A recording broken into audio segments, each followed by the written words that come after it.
It was a bit of a scare for the New England Patriots on Sunday against the Jets when Julian Edelman left the game with a chest injury. I'm Sierra Goodwill here with Evan Lazar and Alex Barth. Guys, this kind of begged the question, if Edelman goes down or one of the receivers go down, is this receivers group deep enough? Now, obviously, Antonio Brown is gone. They traded Demaryius Thomas. So you've really got your three main wide receivers in Julian Edelman, Josh Gordon, and Phillip Dorsett. If one of them goes down, is this team deep enough as is? Well, I think it depends on who you ask. You ask the quarterback, maybe not. You ask Bill Belichick, I think the answer is yes. And I think the difference is this year is that with that defense, they don't need to score 30 points a game to win every single game. So, yeah, maybe it won't look as pretty. Maybe the offensive stats won't be as good for certain players like Tom Brady. But they're still going to win football games regardless. And I think the guy that, we're really kind of counting on coming back here eventually is N'Keal Harry. Right. And he's going to kind of be that depth. So if they can just get to the point where N'Keal Harry is eligible to return off of injured reserve,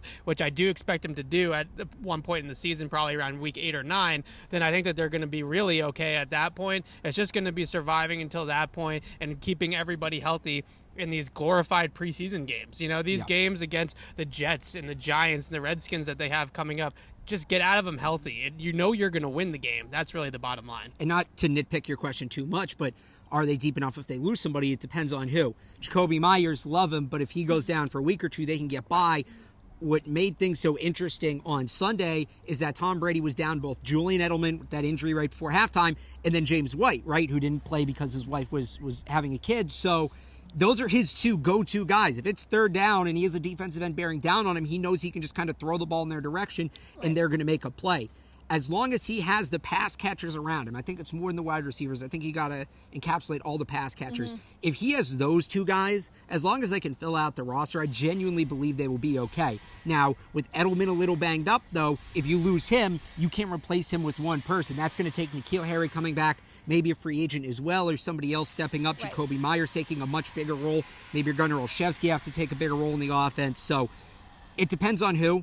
I guess so. The short answer is they can be okay, but it depends on who they lose. The James White point, sorry to cut you off, Sarah, is really good because I think people just kind of forgot that James White didn't play in the game on Sunday. I mean, he's probably your second or third best receiver on this team. So with James White back in the mix on Sunday, it looks like Julian Edelman's going to play in that game. Yeah. I think he's going to tough it out. Maybe he sits against the Giants or the Redskins after this Bills game being a very important game in the division against another 3-0 team. And I just quickly want to touch on the tight end situation.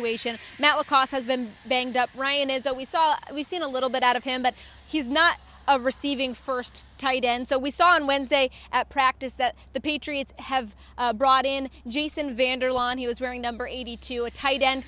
Do you feel like this was a situation that needed to happen? They needed to add some depth? Well, they're waiting for Ben Watson to come back, too, a week from now. Right after week 4, Ben Watson's eligible to return. Right now, the biggest thing that I'm seeing with the tight end position is in the running game. Ryan Izzo has been a disaster, really, in run blocking. He can't really move anybody. He's a little bit undersized. He's getting pushed around. He's just a non-factor in the run game. So their drop-off from Rob Gronkowski to Ryan Izzo as a run blocker has been substantial.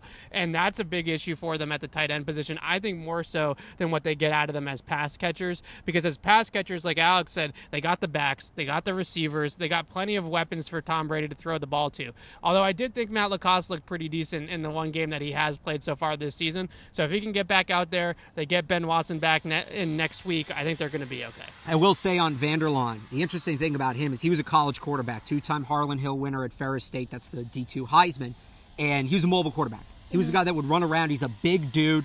Who does that sound like? Josh Allen. Yeah. So we talked in a previous video about Cody Kessler. You can check that out on the CLNS YouTube page about how maybe Jarrett Stidham isn't living up to the hype on the scout team and helping get the Patriots ready. This would be a guy who, in theory, could simulate what Josh Allen does on the scout team offense. How great would that be? It may be a bit of a stretch, but I wouldn't be surprised if this is a one-week Bill start here Belichick for signs Vander Laan. a tight end and has him play quarterback on the practice squad. That's sure, why not? They've had corners play wide receiver on the practice squad. I'm not ruling it out. This FOXBORO report is brought to you by our exclusive sports betting partners at betonline.ag. Head to their website, enter promo code CLNS50 to receive your welcome bonus. For all the rest of our Patriots content, head to our website at clnsmedia.com and subscribe to our YouTube channel at CLNS Media.